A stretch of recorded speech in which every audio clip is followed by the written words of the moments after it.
नमो विष्णुपादाय कृष्णपृष्ठाय भूतले श्रीमते भक्तिवेदांत स्वामिनिति नामिने नमस्ते सारस्वते देवे गौरवाणी प्रचारिणे निर्विशेष शून्यवादी पाश्चात्य देशतारिणे ओम ज्ञानतिमिरान्धस्य ज्ञानाञ्जनशलाकया चक्षुरुन्मिलितं येन तस्मै श्रीगुरुवे नमः श्रीचैतन्यमनोभीष्टं स्थापितं येन भूतले स्वयं रूप कदा मह्यं ददाति स्वपदान्तिकं हे कृष्ण करुणा सिन्धो दीनबन्धो जगत्पते गोपेश गोपिका कान्त राधा कान्त नमोस्तुते तप्त काञ्चन गौराङ्गी राधे वृन्दावनेश्वरी वृषभानुसुते देवी वृषभानु प्रिय वाञ्छाकल्पतरुभ्यश्च कृपा सिन्धुभ्य एव च पतितानां पावनेभ्यो वैष्णवेभ्यो नमो नमः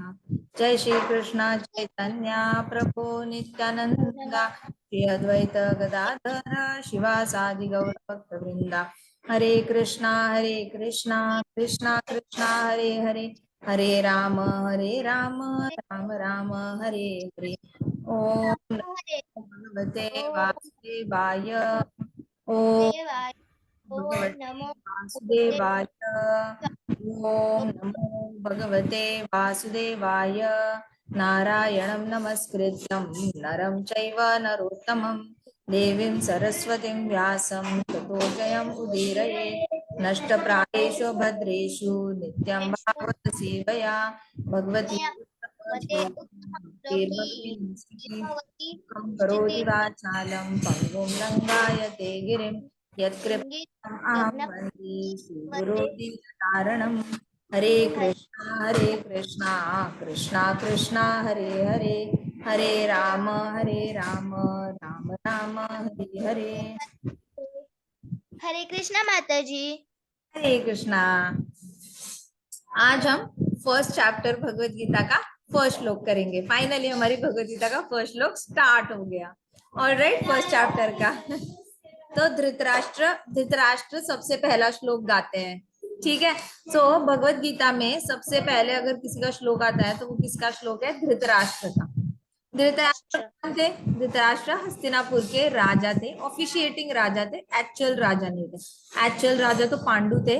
पांडु की जगह पर धृतराष्ट्र को बिठाया गया था।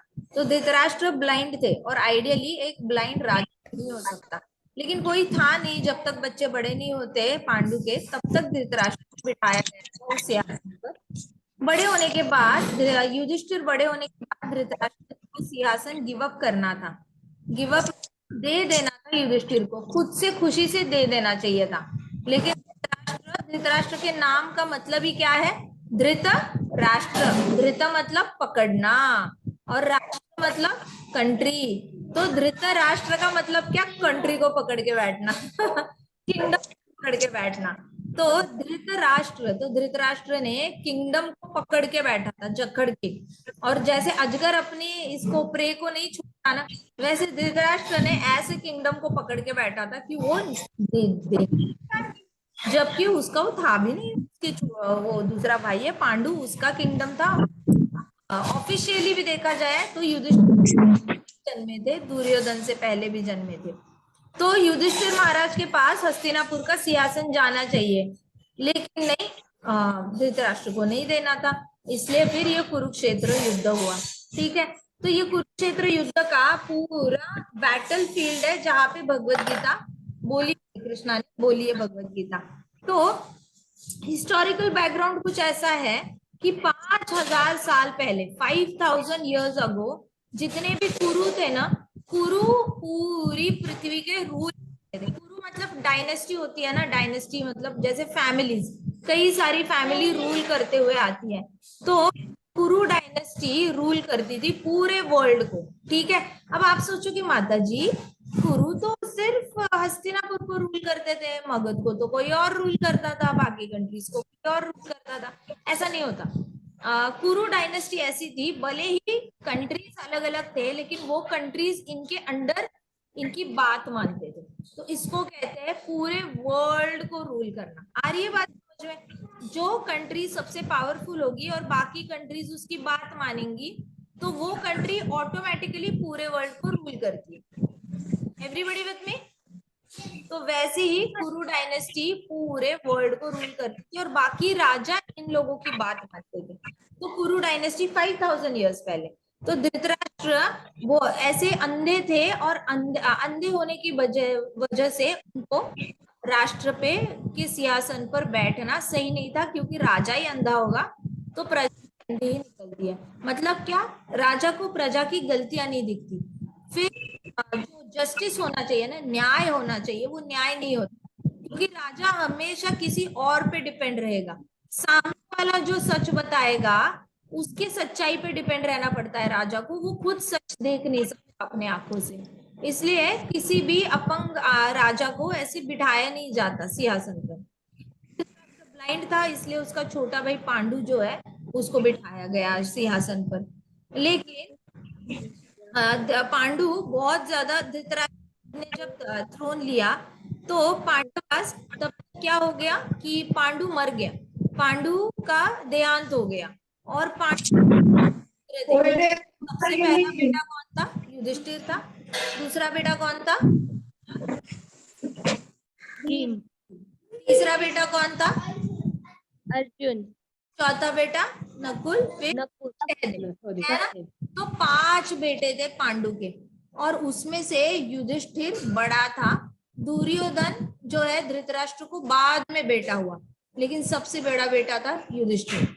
तो युधिष्ठिर और ये सारे बहुत छोटे छोटे थे जब उनके फादर गुजर गए, पांडु गुजर गए, भगवान के पास चले गए। तो अभी ये छोटे छोटे बच्चों को नहीं बिठा सकते ना सिंहासन पर, वो क्या ही राज करेंगे, उनको पढ़ाई करनी है, शस्त्र विद्या सीखनी है, शास्त्र सीखने हैं, धर्म से कैसे राजा ये पूरे प्रजा को रूल किया जाता है, वो सारी पढ़ाई करनी है, विजडम नहीं है उनके पास। तो धृतराष्ट्र ने तब तक वहां पे बैठने का उसको अपॉर्चुनिटी मिल गई। अब जब पांडव बड़े हो गए और उनको राज्य देने की बारी आ गई, तो धृतराष्ट्र ने उनके साथ चीटिंग की। धृतराष्ट्र ने उनको दिया ही नहीं किंगडम। इनफैक्ट उनके साथ चीटिंग करके उनको ऐसे ही अज्ञातवास के लिए भेज दिया कि चलो आप चले जाओ। पहले तो मारने की कोशिश की, फिर खुद ही पांडव दूर हो गए। उन्होंने सोचा, कुंती माता ने सोचा कि जहाँ पे अपनी लाइफ को ही धोखा है तो क्या ही फायदा है ऐसा किंगडम लेके, जिसको चाहिए वो रखे, हम तो तपस्वी जीवन जीने के लिए भी खुश है, हम जंगल में चले जाते हैं, जो मिलेगा वो खाएंगे, तपस्या करेंगे और रहेंगे। तो माता की बात मानकर 5 पुत्र इतने ज्यादा रिनाउंस्ड थे ना, 5 पुत्रों में क्षत्रियता थी, लेकिन वो राज ऋषि थे। राज ऋषि मतलब राजा के साथ साथ उनका हार्ट जो था ना वो ऋषि का था। तो इतना समझ लेना कि एज ए डिवोटीज भी हमारे पास अगर भगवान की कृपा से बहुत कुछ आ भी जाए, हमारे पास बहुत टैलेंट हो, बहुत इंटेलिजेंस हो सकता है बहुत लक्ष्मी भी आ जाए, लेकिन हृदय से हमेशा क्या रहना? ऋषि रहना, डिटैच्ड रहना। हमारे पास 10 पेंसिल्स होंगी तो भी एक पेंसिल से संतुष्टि मान लेना, और अगर ऐसे मान लेना कि कभी कभार 9 पेंसिल्स बची नहीं ना तो भी मैं खुश रह सकता हूँ, मुझे कंपल्सरी 10 पेंसिल्स ही चाहिए हैप्पी रहने के लिए, जरूरी नहीं है। तो पांडवों के अंदर भी वैसे वैराग्य था, वो इतने क्वालिफाइड थे राजा बनने के लिए, इतना सारा ज्ञान उनके पास था। लेकिन जैसे ही उनकी मम्मा बोली कुंती माता कि देखो हमें मारने का प्रयास किया गया है, हमें जलाकर मारने का, वारणाव्रत था, वहां पे उनको भेजा, और वैक्स की केमिकल्स का ना उन्होंने महल बनाया था। कैंडल का वैक्स पता है कैसे होता है? तो कैंडल का वैक्स होता है ना, वैसे वैक्स का केमिकल का महल बनाया था, और उसमें उनको जला के मारने की कोशिश की दुर्योधन ने। तभी कुंती माता को बचाया, ये सारे 5 बेटों ने कुंती माता को बहुत मुश्किल से बचाया। तो कुंती माता बाहर आके खांसी करते करते आई, ऐसे टनल से बचाया था, जमीन के नीचे से एक टनल होती है ना, वहां से ये तीनों निकले, 5 निकले, और अपनी माता को भी गोदी में उठा के फिर उन्होंने बाहर निकाला। तब कुंती माता को बहुत रोना आ गया, उनको लगा कि अपने ही घर वाले मार रहे हैं, मतलब कोई दुश्मन कंट्री हो, अपोजिट कंट्री हो, वो मारे तो ठीक है, लेकिन अपने घर वाले जब ऐसा मारने का षड्यंत्र करते हैं तो बहुत दुख होता है। तो कुंती माता को एक्चुअल में बहुत दुख हुआ था ये देखकर कि इतना नीचे गिर गए धृतराष्ट्र और उनके बेटे। तो कुंती माता ने बेटों को बोला, बेटा जी रहने दो ये किंगडम, हम ऐसे ही जंगल में रह लेते हैं। तो तब उन्होंने बहुत सारे साल जंगल में बिताए। लेकिन फिर उनको द्रौपदी के साथ ये होने के बाद, विवाह होने के बाद, वापस सबको दिख गए वो कि अच्छा पांडव जिंदा है, वो नहीं मरे। तो द्रौपदी के जो स्वयंवर था तब सबको पता चल गया पांडव जिंदा है, तो उनको सामने आना पड़ा। अब द्रौपदी के साथ विवाह होने के बाद ये आशीर्वाद लेने के लिए गए वहां पे, तो सबको पता चल गया कि पांडव जिंदा है। अब उसके बाद वापस इनके प्लान शुरू हो गए, इनको कैसे मारना है, कैसे मारना है, क्या करे क्या करे। ये लोगों ने वापस किंगडम मांगा, तो इन्होंने बोला चलो चलो खांडव वन ले लो, खांडव वन में जो करना है कर लो। तो खांडव वन में क्या किया, खांडव वन मतलब पूरा खंडर था, ना वहां पे बारिश, ना वहां पे ग्रीनरी, सिर्फ ऐसे सूखा सूखा पड़ा था। तो इन लोगों ने अपनी तपस्या के द्वारा और कृष्णा की हेल्प से वहां पे बहुत बड़ा इंद्रप्रस्थ एस्टैब्लिश किया। और वो इंद्रप्रस्थ इतना सुंदर था ना कि हस्तिनापुर वालों को शर्म आ जाए अपनी महल पे, इतना सुंदर किया। अब ये लोगों ने जीरो से स्टार्ट किया था, उनके चाचा ने उनको दिया भी नहीं किंगडम, जो उनके हक का किंगडम है उनको नहीं दिया। तो इन लोगों ने चलो छोड़ो, नहीं मिलता तो नहीं मिलता, अपना अपना बना के खा लेंगे, कोई बात नहीं, हम ऐसे ही रक्षा कर लेंगे। तो किया, लेकिन इनकी नजर उस पे भी पड़ गई, अभी उस पे पड़ गई। उसके बाद इन्होंने उनको द्रौपदी का अपमान किया, और द्रौपदी का अपमान करके इनको अज्ञातवास पे भेज दिया कि चलो किसी को दिखने नहीं चाहिए आप लोग, अगर आप दिख गए तो आपको 12 साल वापस वनवास करना पड़ेगा, तो आपको दिखना नहीं चाहिए आपने किसी को भी। तो ऐसे करके वापस जंगल भेज दिया। अब वो लोग वापस आए जंगल से, वापस इन लोगों ने प्लान किया कि नहीं नहीं हम लोग इनको वापस भेज देंगे, लेकिन तब उससे पहले ही इन लोगों ने बोला कि नहीं हम लड़ाई करेंगे, हाँ अगर आप हमें हस्तिनापुर का ये सिंहासन नहीं दोगे, किंगडम नहीं दोगे, तो हम लड़ाई करेंगे आपके साथ। तो ये लोग बोले ठीक है हम लड़ाई करते, कोई बात नहीं। लेकिन ऐसे लड़ाई तो डायरेक्टली की नहीं जाती, तो कृष्णा चले गए इनके पास, धृतराष्ट्र के पास और कौरवों के पास। हाथ में ना व्हाइट फ्लावर लेके गए थे, व्हाइट झंडा भी था उनके पास, तो पीस प्रपोजल लेके गए थे कृष्णा। और गए और उन्होंने रिक्वेस्ट की कि देखो आप पांडवों को 5 गांव दे दो, वो अपना अपना कर लेंगे, उनको पूरा सिंहासन देने की, पूरा हस्तिनापुर देने की जरूरत नहीं है।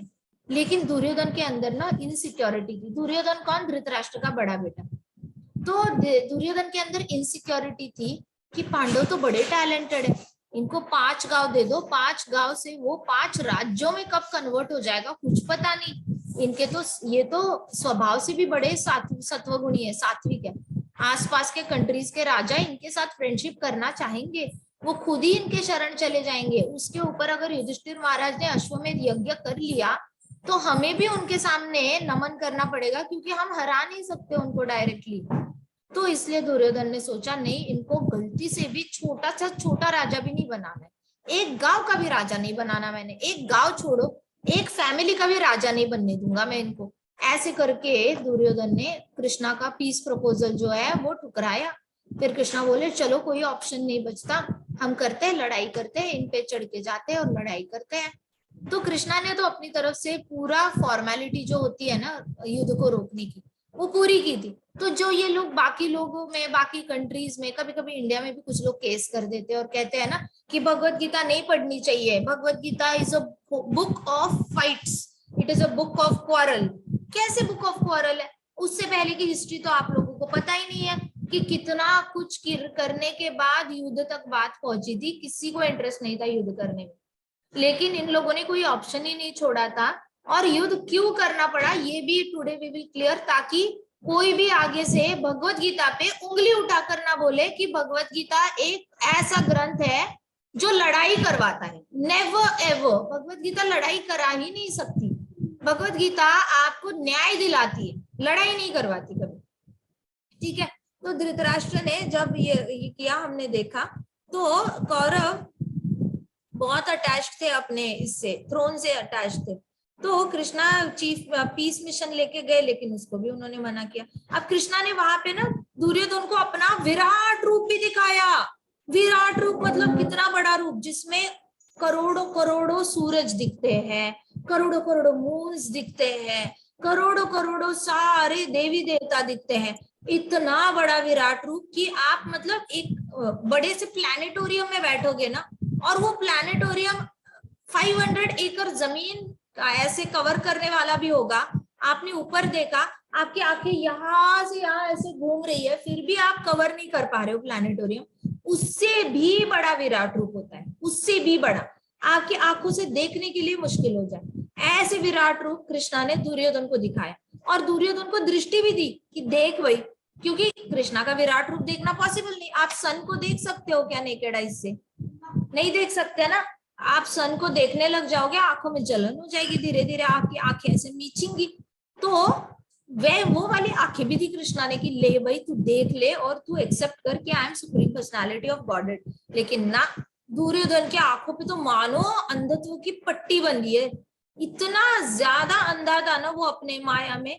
कहने लगा कृष्णा ये तो तुम्हारा मायावी रूप है, मेरे साथ चीटिंग मत करो, तुम अपना मायावी रूप मैग्नेनिमस रूप दिखा के मुझे फंसा नहीं सकते, जाओ जाओ, तुम तो ग्वालों जैसे कोई भोले भाले लोग है ना, उनको फंसाओ, मैं हस्तिनापुर का प्रिंस हूँ, मुझे फंसाना इतना आसान नहीं है, मेरे अंदर राजघराने का खून बहता है, मैं बहुत ज्यादा इंटेलिजेंट हूँ, तुम मुझे नहीं फंसा सकते। ऐसे करके दुर्योधन ने कृष्णा को फटकारा। कृष्णा ने इतना बड़ा रूप दिखाया, इसलिए कहते हैं ना, कुछ लोग बोलते हैं ना हमें भगवान, आप क्या हरे कृष्णा करते रहते हो, क्या आपने कभी भगवान को देखा है? तो तब बोलना चाहिए भाई भगवान को देखने के लिए आंखें होनी चाहिए, तेरे पास है आंखें? वो कहेगा मैंने भी कभी जाप किया था, मुझे तो कोई भगवान नहीं दिखे, बचपन में मेरी दादी ने बोला था राम नाम ले लो, मैंने राम नाम लिया, मुझे कोई श्री राम जी ने दर्शन नहीं दिया, फिर मैंने सारे भगवानों के नाम लेके देखे, किसी भी भगवान ने मुझे दर्शन नहीं दिया। एक्चुअली भगवान दर्शन तो हमेशा देते रहते हैं, हमारे पास आंखें नहीं होती देखने के लिए, हम अपनी आंखों से दूर का तारा नहीं देख सकते, भगवान क्या घंटा देखेंगे? तो आंखें होना बहुत जरूरी है देखने के लिए, और वो आंखें शास्त्र चक्षु होती है। शास्त्र चक्षु भक्ति के चक्षु प्रेम चक्षु होते हैं, शास्त्र चक्षु से प्रेम चक्षु जागृत होते हैं, और प्रेम से भगवान को देखा जाता है, गले लगाया जाता है, बातें की जाती है, खेला जाता है उनके साथ, वार्तालाप किया जाता है, भगवान के गुणगान गाए जाते हैं, भगवान के रूप को निहारा जाता है, भगवान को बताया जाता है भगवान आपके बिना हम कुछ भी नहीं है, हमारा हाथ पकड़ लो भगवान, हम डूब जाएंगे नहीं तो। सब कुछ भगवान के साथ आत्मनिवेदन हम दिल की सारी हृदय की चक्षु से करते हैं, लेकिन ये उनको नहीं समझ में आएगा जिसको हृदय ही नहीं है, भगवान के लिए प्यार ही नहीं है। तो वैसे ही दुर्योधन नहीं देख पाया कृष्णा को, आंखें होते हुए नहीं देख पाया। तो फूलिश दुर्योधन ने क्या किया, फिर उसके बाद कृष्णा को वहां से निकाल दिया, बहुत इंसल्ट करके निकाल दिया। अब कुरुक्षेत्र वॉर जो है वो इनएविटेबल था। फिर आगे क्या हुआ, गीता का जो गीता हुई, ये भगवत गीता बोली कहाँ गई? कुरुक्षेत्र में बोली गई, ठीक है। तो कुरुक्षेत्र एक ऐसा क्षेत्र है जो बहुत धर्म क्षेत्र है, मतलब धर्म वहां पे, धर्म के लिए वो क्षेत्र बनाया गया है। मतलब जैसे देखो वृंदावन धाम है, मथुरा धाम है, वैसे ही कुरुक्षेत्र एक धर्म क्षेत्र है। वहां पे बहुत सालों से बहुत सारे यज्ञ चले आते आ रहे हैं, बहुत सारे ऋषि मुनियों ने वहां पे तपस्या की है। तो कुरुक्षेत्र एक ऐसा क्षेत्र है ना, जो एक तपस्वी भूमि है, तपस्वियों की भूमि है, ऐसा कहा जाता है कुरुक्षेत्र को। क्योंकि जैसे कुंभ मेला देखो, अभी वृंदावन में पिछले 2020 में कुंभ मेला भरा था, तो इतने सारे तपस्वी लोग हिमालय से नीचे उतर के तपस्वी लोग कुंभ मेले में आए थे, जो नागा बाबाज होते हैं, गौरी साधु होते हैं, वेदांतिस्ट होते हैं, सारे, ऐसा एक स्पिरिचुअलिस्ट नहीं था जो कुंभ मेले में नहीं था। पूरे वर्ल्ड से घूम घूम के लोग वहां आए थे, चाइना से भी आए हुए थे, इतने ज्यादा पॉपुलर होता है कुंभ मेला। तो वैसे ही कुरुक्षेत्र में पूरे वर्ल्ड से लोग आके वहां पे तपस्या करते थे, तपोभूमि है, इतना तप किया जाता है वहां पे, ठीक है। तो कुरुक्षेत्र में अब वो एरिया चुना लड़ाई के लिए कृष्णा ने। तो क्यों एरिया चुना? क्योंकि धर्म क्षेत्र में धर्म ही जीतेगा, अधर्म नहीं जीत सकता। बाकी किसी भूमि में चले जाओ, चांसेस है अधर्म जीत जाए, लेकिन धर्म क्षेत्र में धर्म ही जीतता है। धर्म क्या होता है? हमारा सनातन धर्म क्या है? किसको याद है सनातन धर्म क्या है? कृष्णा की सेवा। जय हरि बोल, शाबाश। तो कृष्णा की सेवा हमारा सनातन धर्म है। तो जो भी कृष्णा की सेवा करेंगे वो जीतेंगे। तो धर्म क्षेत्र में कौन जीतेगा? कृष्णा की सेवा करने वाले, कृष्णा की बात मानने वाले। तो लड़ाई कहाँ हुई? धर्म क्षेत्र में हुई। तो जब बाकी पार्टीज ने बहुत ऐसे जोर से कॉन्चल बजाई, तो इस साइड से भी जोर से कॉन्चल बजी थी, बहुत जोर से ऐसे ये क्या कहते, शंख, शंख बजा था बहुत जोर से, और सामने वाली पार्टी जो थी ना वो कांप उठी थी, कुरुक्षेत्र के सारे लोग ना कांप उठे थे। तो तब धृतराष्ट्र को भी डर लगा कि धर्म क्षेत्र है, वहां पे मेरे बेटे लड़ाई कर रहे, मेरे बेटे तो अधर्मी है। धृतराष्ट्र को अंदर से तो पता ही था, आज तक हम जीतते आए तो चीटिंग करके जीतते आए। देखो जो भी चीटिंग करके जीतेगा ना एक दिन उसको हारना पड़ता है, एज सिंपल एज दैट। तो वैसे ही धृतराष्ट्र को पता था आज तक हम चीटिंग करते करते खेले हैं, एक दिन तो हमने हारना है। अब ये धर्म क्षेत्र है, हम कह रहे अधर्मी, हम तो हार सकते हैं।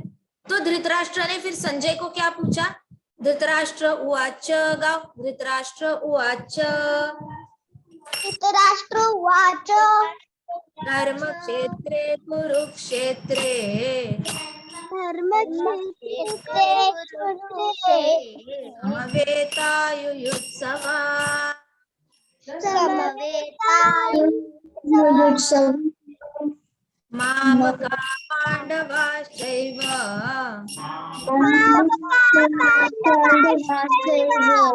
कुर्वत संजयः।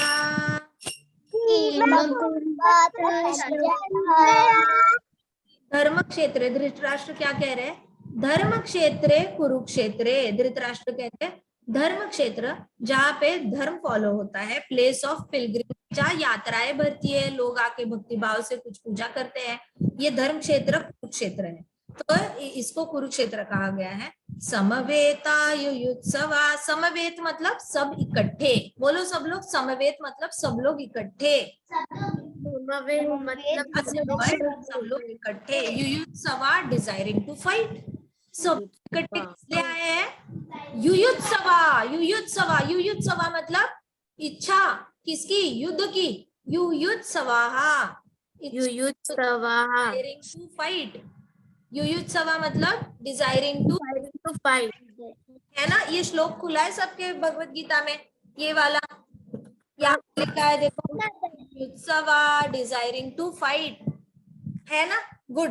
तो धृतराष्ट्र कहते हैं कि ये धर्म क्षेत्र कुरुक्षेत्र समवेतायुयुत्सवा, समवेतायुयुत्सवा, धर्म क्षेत्रे धर्म क्षेत्रे समवेतायुयुत्सवा,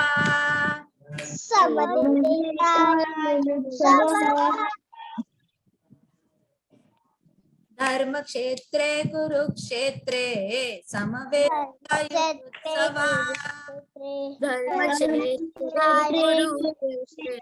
समवेतायुयुत्सवा। अच्छे से गाना, सुर में गाना,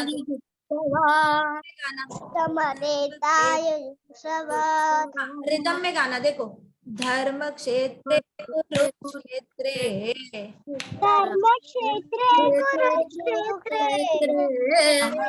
समवेतायुयुत्सवा,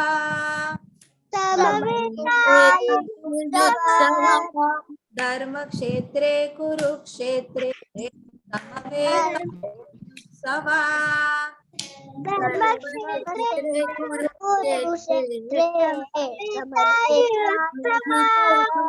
माम कहा पांडवाश्चैव, अभी देखो माम का मतलब मेरे बेटे, क्या कह रहा है धृतराष्ट्र, माम का मेरे बेटे, पांडवाश्चैव पांडवों के साथ, द सन्स ऑफ पांडु, मेरे बेटे और पांडु के बेटे, माम का पांडवाश्चैव,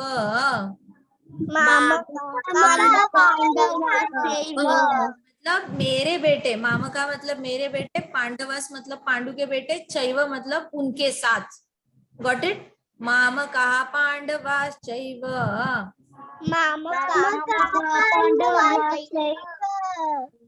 किम अकुर्वत संजय, किम मतलब व्हाट, क्या कर रहे हैं, अकुर्वत संजय, अकुर्वत मतलब what did they do, O Sanjay what did they do, किम अकुर्वत संजय, जैसे हम कहेंगे किम अकुर्वत विघ्नेश, विघ्नेश बोलेगा भगवत गीता पठम माताजी, किम अकुर्वत निर्मिति, भगवत गीता पठम माताजी, किम अकुर्वत परीक्षित, भगवत गीता पठम माताजी, अकुर्वत अनिरुद्ध, भगवत गीता पठम माताजी, किम अकुर्वत वृंदा, भगवत गीता पठम माताजी, है ना, किम अकुर्वत what did they do, right. So किम अकुर्वत संजया, कुर्वत संजय किम् अकुर्वत संजया पाण्डवाश्चैव किम् अकुर्वत संजया मामका कुर्वत संजय हाँ गाओ क्षेत्रे धर्मक्षेत्रे कुरुक्षेत्रे समवेतायुयुत्सवः पांडवा मामका मामका पांडवाश्चैव कुर्वत संजय जय बोल बोलो अभी माताजी मुझे आता है धृतराष्ट्र उवाच धृतराष्ट्र उवाच धृतराष्ट्र उवाच धर्मक्षेत्रे कुरुक्षेत्रे समवेतायुयुत्सवः मामका पांडवाश्चैव कुर्वत संजय जय हरि बोल हरि बोल हरि बोल इजी माताजी मुझे भी आता है आता है आपको गाओ माताजी मुझे भी गाओ गाओ गाओ सब गाओ धर्मक्षेत्रे कुरुक्षेत्रे समवेतायुयुत्सवः मामका पांडवाश्चैव किम कुर्वत संजय हरि बोल शाबाश वेरी गुड भी आता है गाओ गाओ माताजी मैं बोलूं गाओ गाओ धर्मक्षेत्रे कुरुक्षेत्रे समवेतायुयुत्सवः मामका पांडवाश्चैव किम कुर्वत संजय हरि बोल शाबाश कौन गाएगा परीक्षित गाएगा धर्मक्षेत्रे कुरुक्षेत्रे समवेतायुयुत्सवः मामका पांडवाश्चैव किम कुर्वत संजयः हरि बोल ये तो मेरे को भी आता था, मैं तो भूल ही गया, मेरे को ये आता था। याद है ये भूल गए देखो ऐसे होता हाँ क्योंकि धृतराष्ट्र उवाच था ना हाँ होता तो भूलते नहीं धृतराष्ट्र ने कहा बोलो माताजी। बोलो बोलो गाओ धर्मक्षेत्रे कुरुक्षेत्रे समवेतायुयुत्सवः मामका पांडवाश्चैव किम कुर्वत संशय संशय हाँ ऐसे याद रखना किम कुर्वत संजया फिर याद रहेगा ठीक है युयुत्सवा ऐसे समवेत युयुत्सवा ना फिर मामका मेरे पांडवों के पुत्रों के साथ क्या किया किम कुर्वत संजया तो Dhritarashtra said, "O Sanjay, after my sons and sons of Pandu assembled in place of pilgrimage at Kurukshetra, desiring to fight, what did they do?" देखो वो धर्म क्षेत्र है, सब लोग लड़ाई के लिए खड़े हुए वेपन्स के साथ, हाथ में तलवार शलवार लेके, भाला वाला लेके और धनुष लेके। तो धर्म क्षेत्र किसी ने आज तक सोचा है, मन में सोचा है चलो धाम चलेंगे तलवार लेके? नहीं माताजी। वृंदावन चलते हैं धनुष बाण लेके चलते हैं, ऐसे कभी होता है? मथुरा चलते हैं धनुष बाण लेके, लेकिन यहाँ पे पूरी आर्मी 64 करोड़ आर्मी वहां पे खड़ी थी, सिर्फ और सिर्फ दुर्योधन के साइड से 64 करोड़ आर्मी, बाकी बची हुई कृष्णा के साइड पे। कृष्णा की जो नारायणी सेना थी ना वो भी दुर्योधन लेके गया था, अकेले कृष्णा अर्जुन के साइड पे खड़े थे बिना किसी शस्त्र के, वो भी फिर भी अर्जुन जीत गया। इसलिए कहते हैं ना जहाँ पे कृष्णा होते हैं वहां पे जीत होती है हमेशा। तो परपोर्ट देखते हैं प्रभुपाद क्या कहते हैं। Bhagavad Gita is a theistic science. There it says that one should read Bhagavad Gita very scrutinizingly with help of person who is devotee of Shri Krishna. तो भगवत गीता किसके साथ पढ़नी चाहिए? एक ऐसे स्क्रूटिनाइजिंगली, मतलब बिल्कुल बारीकी से पढ़नी चाहिए, एक भी पॉइंट उसका मिस ना हो पाए। और भगवत गीता किसके हेल्प से पढ़नी चाहिए? ऐसे इंसान से जो कृष्णा का डिवोटी है, उनके हेल्प के साथ साथ पढ़नी चाहिए। One should read Bhagavad Gita scrutinizingly with help of person who is devotee of Krishna and try to understand without personally motivated interpretation. ऐसे समझने की कोशिश करनी है भगवद गीता को, अपना खुद का दिमाग उसके बीच में नहीं लगाना है, अपना खुद का उसमें उसको अलग तरीके से प्रेजेंट करने की कोशिश नहीं करनी है, जैसी भगवत गीता है वैसे ही सुननी है और इंटरप्रेट करनी है. The example of clear understanding is there in Bhagavad Gita itself. In a way, teaching is understood by Arjuna. Gita directly from Lord. Arjun ने कैसे डायरेक्टली कृष्णा से as it is Bhagavad Gita ले ली. अर्जुन ने अपना दिमाग नहीं लगाया, अर्जुन ने अपने से उसको ऑल्टर करके ये नहीं बोला कि हाँ हाँ कृष्णा तो बता रहे लेकिन एक्चुअली परमात्मा आए थे कृष्णा का रूप लेकर और उन्होंने मुझे भगवत गीता बताई. ऐसा थोड़ी ना होता है. अर्जुन ने कभी ऐसे बोला परमात्मा उवाच, ऐसे लिखा है क्या भगवत गीता में कहीं पे? नहीं ना. श्री भगवान उवाच यही बोला है. सो अपने मन से है ना. If someone is fortunate enough to understand Bhagavad Gita in the line of disciplic succession without motivated interpretation, he surpasses all studied of it. अगर जो कोई लकी होता है ना, जो कोई बहुत भाग्यवान होता है, जो परंपरा के थ्रू आने वाले भक्त से भगवत गीता को सुनता है और पढ़ता है, ऐसे जीवात्मा जो होती है जो परंपरा के थ्रू आने वाले भक्तों से भगवत गीता सुनते हैं और पढ़ाई करते हैं, ऐसी जीवात्माएं सारे वेदों का ज्ञान प्राप्त करने के परे उनको हायर लेवल का ज्ञान आ जाता है. जितना भी वेद शास्त्र आपके सामने सपोज 10 टेबल लगाए जाए, 10 टेबल के ऊपर सारे शास्त्र रखे जाए, हाइट जितने, बिल्डिंग जितने हाइट के, इतने सारे शास्त्रों का ज्ञान एक साइड और बोनाफाइड डिसाइपल से भगवत गीता पढ़ने का ज्ञान एक साइड, इक्वल होगा. इक्वल, उससे भी आगे होगा. मतलब भगवत गीता का ज्ञान उससे भी ज्यादा है अगर आप सही डिसाइपल से, सही शिष्य से, जो परंपरा के थ्रू आ रहा है उससे अगर आप भगवत गीता सुनते हो, पढ़ते हो या पठन करते हो. One will find in Bhagavad Gita that is contained in other scriptures but reader will also find which is not found elsewhere. Bhagavad Gita में आपको कई बार ऐसे लगेगा अरे ये तो उस शास्त्र में भी लिखा है, उस शास्त्र में भी लिखा है. क्या भगवत गीता रिपीटिशन है? क्या भगवत गीता बस कॉपी पेस्ट है, दूसरे शास्त्रों से यहाँ पे निकाल के रखा है? तो ऐसा नहीं. प्रभुपाद कह रहे हैं कुछ कुछ चीजें इधर उधर से मिलेगी जरूर, लेकिन भगवत गीता में जो चीजें है ना वो बाकी शास्त्रों में नहीं मिलेगी. इसका मतलब भगवत गीता में कुछ यूनिक है जो बाकी शास्त्रों में नहीं मिल रहा. इसलिए हम जब भागवतम पढ़ते हैं ना, भागवतम में प्रभुपाद कितनी बार पर्पॉट में भगवत गीता का रेफरेंस देते हैं कि देखो ये कहानी ऐसी है, इस कहानी के हिसाब से भगवत गीता में एक ऐसा श्लोक भी आता है. इसका मतलब क्या है? भागवतम में भगवत गीता का श्लोक इंक्लूड हो सकता था लेकिन नहीं किया उन्होंने. पर्पॉट में प्रभुपाद को भगवत गीता का श्लोक इंक्लूड करना पड़ा उसके रिलेटेड. इससे हमें पता चलता है कि भगवत गीता के जो श्लोक है वो बाकी शास्त्रों में नहीं मिलेंगे. बाकी शास्त्रों का थोड़ा बहुत ज्ञान बिट्स एंड पीसेस में भगवत गीता में मिलेगा, लेकिन भगवत गीता में जो ज्ञान है वो ब्रह्मांड के किसी भी शास्त्रों में नहीं मिलेगा. इसलिए भगवत गीता इज यूनिक. बोलो Bhagavad Gita is unique. Bhagavad Gita is unique. Bhagavad Gita is unique. Bhagavad Gita is unique. What is found in Bhagavad Gita What is found in Bhagavad Gita cannot be found elsewhere.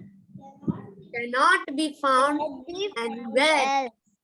What is found in Bhagavad Gita cannot be found elsewhere. Found in Bhagavad Gita cannot be found in anywhere. So Mahabharata में जो topics discuss करते हैं धृतराष्ट्र और संजय, वो basic principle हो जाता है great philosophy के लिए. It is understood that this philosophy evolved on battlefield of Kurukshetra from immemorial time of Vedic age. तो अभी प्रभुपाद कह रहे हैं ये वर्ड धर्म क्षेत्र है, ये बहुत सिग्निफिकेंट है. The supreme personality of Godhead was present on side of Arjuna and Dhritarashtra was highly doubtful about possibility of his sons of ultimate victory. Krishna भगवान पांडवों के साइड पे खड़े थे तो धृतराष्ट्र को अब फुल ऑन डाउट आ गया था कि उसके बेटे जीत पाएंगे, क्योंकि जहां पे धर्म होता है, जहां पे कृष्णा होती है, वहीं पे जीत होती है. तो इसलिए उन्होंने सेक्रेटरी को पूछा व्हाट डिड दे डू, क्या किया उन्होंने.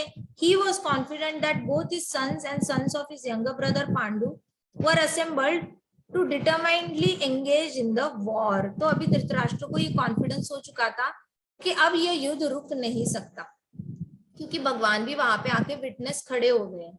ऐसा होता ना कि भगवान वहां पे नहीं है तो शायद चांसेस थे कि युद्ध रुक सकता था, लेकिन अभी भगवान वहां पे आके खड़े हो गए, तो धृतराष्ट्र को पता था कि ये दोनों लड़के रहेंगे। फिर भी धृतराष्ट्र के अंदर धड़ धड़ धड़ धड़ धड़ धड़ धड़ धड़ हो रही थी, मेरे बेटे मर सकते हैं, मेरे बेटे मर सकते हैं, पता नहीं मेरे बेटों के साथ क्या होगा। इतना डर लग रहा था धृतराष्ट्र को, इसलिए डरते डरते उसने पूछा। तो ये जो श्लोक है ना, धर्म क्षेत्रे कुरुक्षेत्रे किम कुर्वत संजया, तो धृतराष्ट्र ने कैसे पूछा था कि धर्म क्षेत्रे कुरुक्षेत्रे समवेता युयुत्सवा मामका पांडवाश्चैव किम कुर्वत संजया। संजय क्या कर रहे ये दोनों, मेरे बेटों को मार तो नहीं रहे, मेरे बेटे बहुत ज्यादा प्रॉब्लम में तो नहीं है। एंग्शियसनेस में पूछा गया ये सवाल है संजय को। तो धृतराष्ट्र ने ऐसे बहुत डर के, विद अंदर से तो उनका मन कह रहा था कि ये लॉस्ट गेम है, तो इसलिए वो डर के पूछा। तो अभी लेकिन अंदर इतनी ज्यादा लालच थी, आई कांट टेल यू। मतलब आपके बच्चे मरने वाले हैं, फिर भी आपको राष्ट्र चाहिए। धृतराष्ट्र ने क्या किया पता है, अपने बेटों को आगे किया, एंड अभी उसको 100% एक काइंड ऑफ गारंटी आ गई थी कि बेटे मरने वाले, फिर भी उसके अंदर की लालच नहीं जा रही थी। धृतराष्ट्र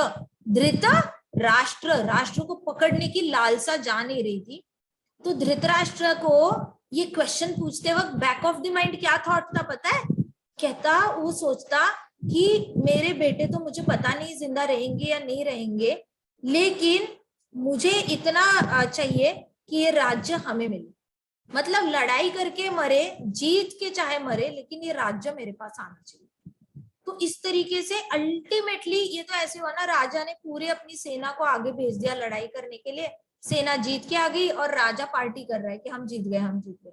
वैसे वाली सिचुएशन धृतराष्ट्र को चाहिए थी। तो कह रहे हैं, प्रभुपाद कह रहे हैं कि his inquiry is significant. अभी he did not want to compromise between cousins and brothers. जिसको पता चले ना मेरे बच्चों का भविष्य धोखे में है, मेरे बच्चे ये लड़ाई से मर भी सकते हैं, वो माँ बाप अपनी जान लगा दे बच्चे को बचाने के लिए। सपोज आप लोग खेलने के लिए गए पार्क में और स्लाइड से नीचे आने के लिए आपको डर लग रहा है, माँ बाप जान नहीं लगा देंगे आपको आराम से नीचे उतारने के लिए, हाँ या ना? अगर आप स्लाइड से गिर सकते हो तो मामा पापा मदद करने के लिए आएंगे या नहीं आएंगे? हाँ माता जी आएंगे। आप पिकनिक जाते हो और पिकनिक में आपको कुछ मदद पड़ जाती है, मामा पापा को कॉल करते हो, पापा आएंगे या नहीं आएंगे आपको बचाने के लिए? आएंगे माता जी। आएंगे माता जी। आजकल के कलयुगी माता पिता भी आ जाएंगे बचाने के लिए, लेकिन धृतराष्ट्र की लालच देखो कितना नीचे गिर गया है। वो सोच रहा है कि चाहे कुछ भी हो जाए, कृष्णा वहां पे है, कृष्णा में कोई ऐसी माया ना चलाए मेरे बेटे के बुद्धि पे जिससे कि मेरा बेटा कॉम्प्रोमाइज करे। वो चाहता ही नहीं था धृतराष्ट्र कि कॉम्प्रोमाइज हो पांडवों में और कौरवों में। ऐसे कॉम्प्रोमाइज मतलब हम कहते हैं ना समझौता, कि चलो 50-50% कर लेते हैं, 50% राज्य आप लो, 50% हम लेते हैं, दोनों मिलकर राज करते हैं। या फिर ऐसा भी कह सकते हैं ना 30 और 70% राज करते हैं, 20-80% करते हैं, चलो छोड़ दो 5% 95% कर लेते हैं, ऐसी भी किसी किसी को हो सकता है। लेकिन ना, धृतराष्ट्र को पूरा का पूरा राज्य चाहिए था। इसको कहते हैं एडामेंसी, इसको कहते हैं एरोगेंस, इसको कहते हैं बहुत ज्यादा गलत चीज के लिए जिद करना। गलत चीज के लिए लालची लोग जब जिद करते हैं ना, मुंह की खाते हैं। मुंह की खाते हैं मतलब क्या? भगवान मृत्यु बनकर आते हैं। जैसे एक सांप होता है ना, अगर सपोज हमारे किचन में सांप आ जाए, हम शांत बैठ पाएंगे क्या? इस कथा में बताओ मुझे, हम बैठ पाएंगे शांत? हमें डर लगेगा ना, कभी भी आ सकता है, कभी भी काट सकता है। अब जब तक उस सांप को आप मारते नहीं हो तब तक आप शांत नहीं बैठ सकते, क्योंकि सांप ने तो आपको काटना ही काटना है, बिना वजह काटना है। सांप ही ऐसा एक एनिमल है जो बिना वजह काटता है। शेर का भी पेट भरा हो, लायन का भी पेट भरा हो, वो आपकी शिकार नहीं करेगा, आपके सामने पक्का आएगा, लेकिन अगर उसका पेट भरा हो ना, वो अटैक नहीं करेगा आप पे। लेकिन सांप एक ऐसे कतई इतना घटिया एनिमल है ना कि उसको कोई कारण नहीं होता ना, फिर भी आप। माता जी आपको पता है, हाँ, मेरे पास 2 बार सांप के सामने से मैं गया और मेरे को डर लगा है, सांप भी मेरे पीछे ही लग गया। देखो मेरे मामा तो के बिना घर। वजह पीछे लगता है। आपने तो ना कंकड़ मारा होगा ना हाँ। पत्थर मारा होगा, कुछ भी नहीं किया, फिर नहीं। पीछे लग गया। तो ये सांप मैं बस चल ही रहा था हमारे रोड से। ऐसे होते हैं सांप। तो लालची लोग जो होते हैं ना, लालची लोगों की फितरत भी ऐसी होती है, वो अपना लालच रोक नहीं पाते और लालच के चक्कर में वो अपने फैमिली की जान देने के लिए भी तैयार होते हैं। जैसे आजकल आप सुनते होगे ना, 2 भाइयों ने लड़ाई की जमीन के लिए और एक भाई ने दूसरे की जान ले ली जमीन हड़पने के लिए, या फिर एक भाई ने दूसरे भाई की जमीन हड़प ली। तो ये लालच होता है, इनको समझ ही नहीं आता कि ये गलत कर रहे हैं किसी और के साथ। तो धृतराष्ट्र इतना डिटरमाइंड आता ही नहीं था किसी भी तरीके का समझौता हो, कॉम्प्रोमाइज हो। तो किम अकुर्वत संजय, इसके पीछे देखा, ये किम अकुर्वत संजय एक वर्ड है, इसके पीछे हजार है, लालची है, इनसिक्योरिटी है, डर है। ऐसे सीखो, सीखो कोई भी कुछ बोलता है ना, उसके पीछे पहचानना सीखो कि क्या क्या इंटेंशंस हो सकते हैं उस इंसान के। ठीक है, आ रही है बात समझ में?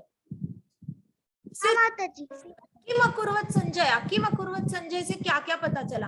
अरे भाई कॉमन सेंस नहीं है, सब लोग इकट्ठे खड़े हुए लड़ाई ही करेंगे ना, तो पूछा क्यों किम अकुर्वत संजय?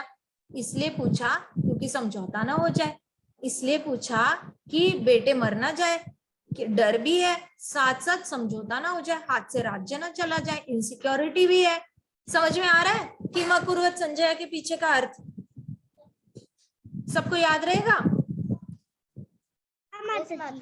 प्रभुपाद कहते कि उसको कॉम्प्रोमाइज नहीं करना था। Battle was arranged to be fought at Kurukshetra और which is mentioned elsewhere in Vedas as a place of worship. Even for denizens of heaven, Dhritarashtra became very fearful. तो जो स्वर्ग लोक में रहने वाले जो अप्सराएं हैं, देवी देवता है ना, वो लोग भी वहां पे आके पूजा करते हैं। तो वहां पे बैटल अरेंज किया था कृष्णा ने। धृतराष्ट्र थोड़े डाउटफुल थे कि ये थोड़ा कुछ प्लान्ड ऐसे कुछ स्ट्रैटेजी लग रही है।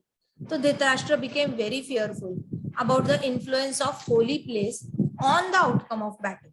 सोचो, धृतराष्ट्र को डर लग गया। किस चीज का डर लग गया? कि ये तो होली प्लेस है, ये तो धाम है, इसका रिजल्ट मेरे बेटों पे गलत पड़ सकता है। जैसे कुछ लोग वास्तुशास्त्र पे विश्वास करते हैं और कुछ लोग ऐसी एस्ट्रोलॉजी पे विश्वास करते हैं। वैसे तो प्रभुपाद ने कहा है कि एस्ट्रोलॉजी पे विश्वास नहीं करना चाहिए। Prabhupada was totally against astrology.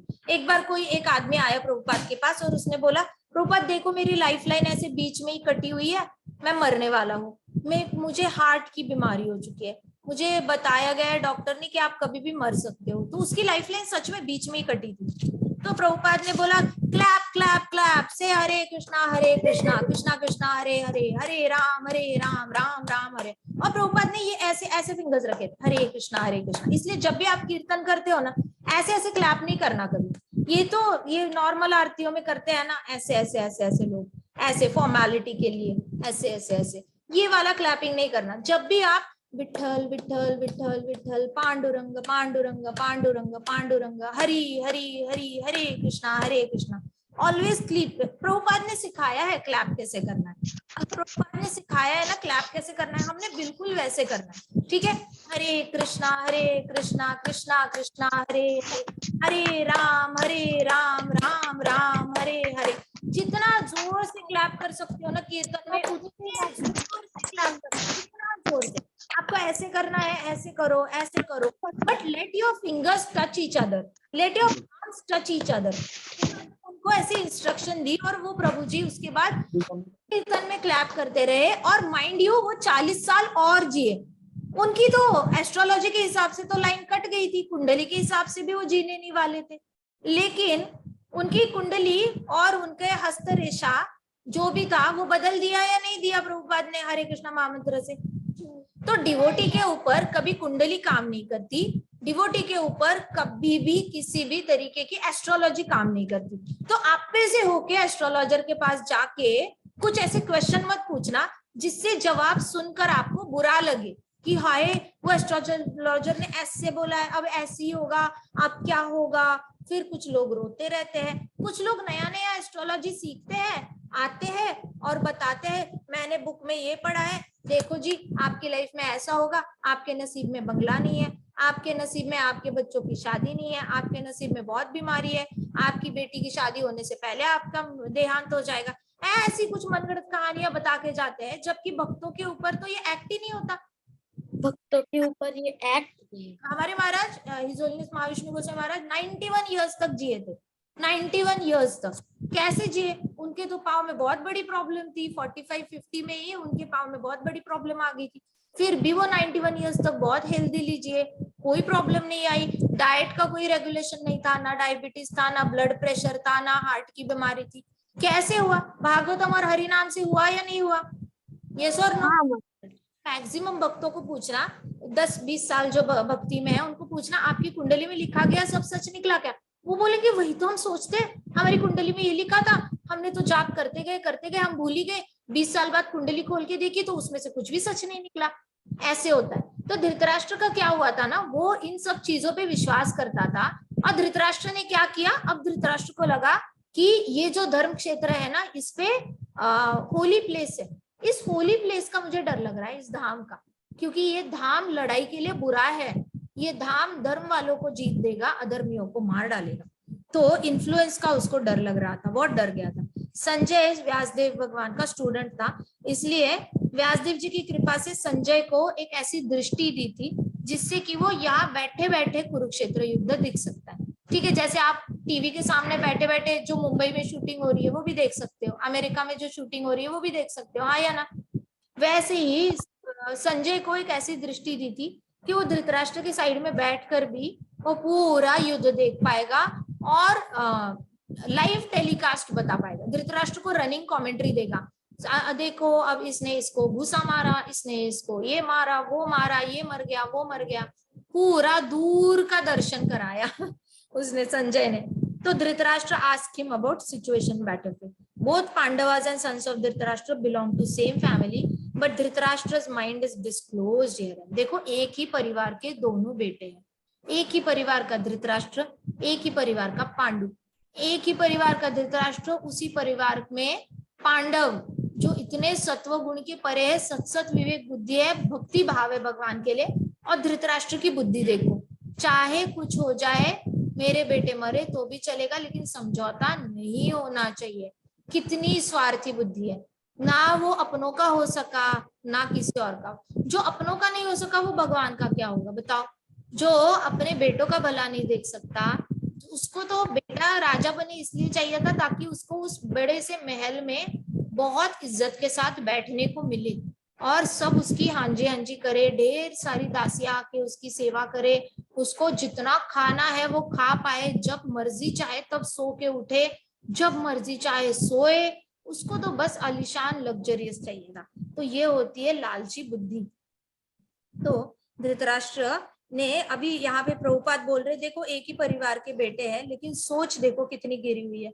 He deliberately claimed only his sons of Kurus and he separated the sons of Pandu. देखा जाए तो पांडु भी कुरु ही है, लेकिन पांडव को अलग करके पांडव बोला गया और अपने बेटों को कुरु बोला गया। मामकः पांडवाश्चैव, वो ऐसे भी बोल सकता था ना, मामकः कुरुश्चैव, ऐसे भी बोल सकता था, हाँ या ना? कुरु फैमिली तो कुरु ही है ना, कुरु ही सरनेम है, धृतराष्ट्र भी कुरु है, पांडु भी कुरु है, पांडु के बेटे भी कुरु ही है, लेकिन इसने विभाजन किया। क्या किया? मामका मतलब मेरे बेटे कुरु, मामका पांडवाश्चैव, पांडु के बेटे पांडव, तो उसने डिवीजन किया। माइंड में ही, उसके ब्रेन में ही उसने कैटेगरी में इनको ऑलरेडी अलग कर चुका है। वो क्या अपने दिल में जगह देगा, उसने अपने माइंड में ही उनको किसी और का बेटे समझ के साइड कर दिया है। ये होती है एक ही परिवार का होके भी विनाश काले विपरीत बुद्धि। सो प्रभुपाद कह रहे हैं कि उसने पांडवों को सेपरेट किया, एक ही फैमिली का होके भी उसको सेपरेट ट्रीट किया। One can thus understand specific position of Dhritarashtra in his relationship with his nephews, the sons of Pandu. उसके एक सेंटेंस से पता चला धृतराष्ट्र का रिश्ता उसके मन में पांडवों के लिए क्या था। देखो प्रभुपाद कितने डीप जाके, मैं सच बताऊं, प्रभुपाद के पर्पट्स आप पढ़ना, प्रभुपाद के पर्पट्स डायमंड्स है। प्रभुपाद के पर्पट के सिवा भगवत गीता समझ में आना इम्पॉसिबल है, पता है? प्रभुपाद एक लाइन पे कितना कुछ बता गए। किम अकुर्वत संजय पे प्रभुपाद ने धृतराष्ट्र की 3 फीलिंग समझाई। कितना लालची है। अब प्रभुपाद बता रहे मामका पांडवाश्चैव के पीछे वो बता रहे हैं कि धृतराष्ट्र की क्या फीलिंग है पांडवों के बेटों के लिए, कैसे उसने परिवार में विभाजन डाल दिया है, परिवार को सेपरेट कर रखा है, परिवार में लड़ाई करा के सेपरेट कर रखा है। और इससे हमें पता चलता है कि धृतराष्ट्र का रिश्ता कितना खराब था, अपने ही भाई के बेटों के साथ धृतराष्ट्र कितना बुरा व्यवहार करता था, इससे पता चलता है, उनको जब अलग से ट्रीट करता है। देखो आपके कजिन और आपका सरनेम एक ही है, तो आप ये बोलोगे क्या कि सपोज आप शर्मा हो, तो आप पापा को ये बोलोगे क्या, पापा वो शर्मा लोगों का क्या हुआ बताओ जरा, आप ऐसे बोलोगे?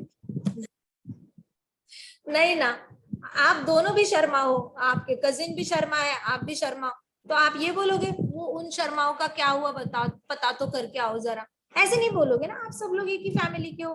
लेकिन इसने तो अलग ही कर दिया, अपने आप को कुरु, वो लोग पांडव। इसके मन में देखो रिश्ता कितना खराब है भाई के बेटों के लिए। So as in the paddy field the unnecessary plants are taken out, it is expected from very beginning of this topic that in Kurukshetra Sri Krishna will remove the unwanted plants like Dhritarashtra, son Duryodhan and others. तो जैसे एक खेती होती है, खेत, आपने खेत देखे, फार्म्स देखे कभी? हाँ माता जी। अब फार्म, हाँ फार्म्स होते हैं, उसमें पानी डाला जाता है ना। फार्म्स में ना मेन जो क्रॉप होती है ना, उसके नीचे छोटी छोटी ग्रास उगती है, वो बहुत ज्यादा पानी पी लेती है। आपको पता है, एक कोई मेन पेड़ है, सपोज मैंगो का पेड़ है, मैंगो के पेड़ के नीचे बहुत ज्यादा घास आ जाए तो वो क्या करेगी, बहुत ज्यादा घास आ गई तो वो घास पानी पी जाएगी, मैंगो के पेड़ को पानी मिलेगा क्या? नहीं। तो ये जो छोटी छोटी वीड्स कहते हैं, इंग्लिश में क्या कहते हैं इनको? Weeds, weeds, WEEDS, weeds. So ये जो छोटे छोटे वीड्स होते हैं पैडी फील्ड में, किसी भी खेत में छोटी छोटी घास होती है ना, उसमें इतनी क्षमता होती है कि वो पूरे खेत को बर्बाद कर सकती है। ठीक है, तो कृष्णा आते हैं और इन छोटी छोटी घास को निकाल के साइड करते हैं, ताकि मेन जो खेती है वो अच्छे से फले फूले, अच्छा अनाज आए। इसका मतलब क्या, कुरुक्षेत्र में 64 करोड़ आर्मी, 64 करोड़ आर्मी जो थी, जो पांडवों को मारने के लिए खड़ी थी उनके ऑपोजिट, वो क्या थी कृष्णा की नजर में?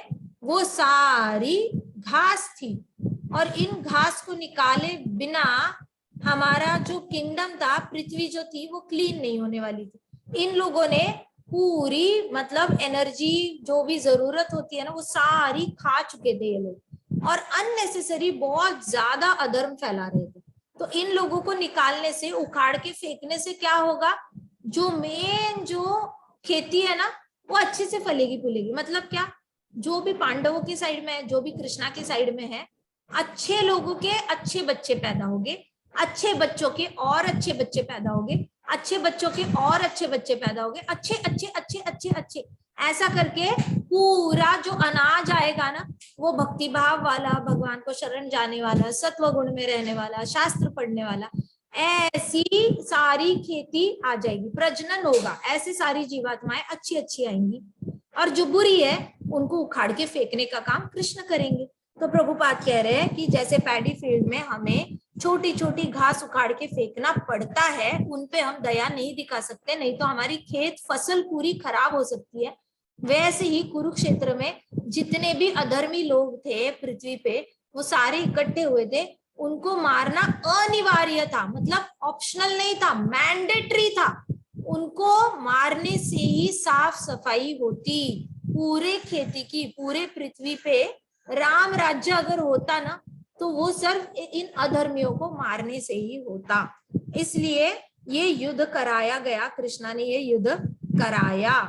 ठीक है, भगवत गीता की जय, श्रील प्रभुपाद की जय, श्री श्री राधा श्याम सुंदर की जय, श्री कृष्ण बलराम की जय, गौर निताई की जय, की, जय, तो की जय, तो के माता पिता की जय, भगवद गीता के पहले श्लोक की जय, हरे कृष्णा हरे कृष्णा हरे कृष्णा कृष्णा कृष्णा हरे हरे हरे राम राम राम हरे हरे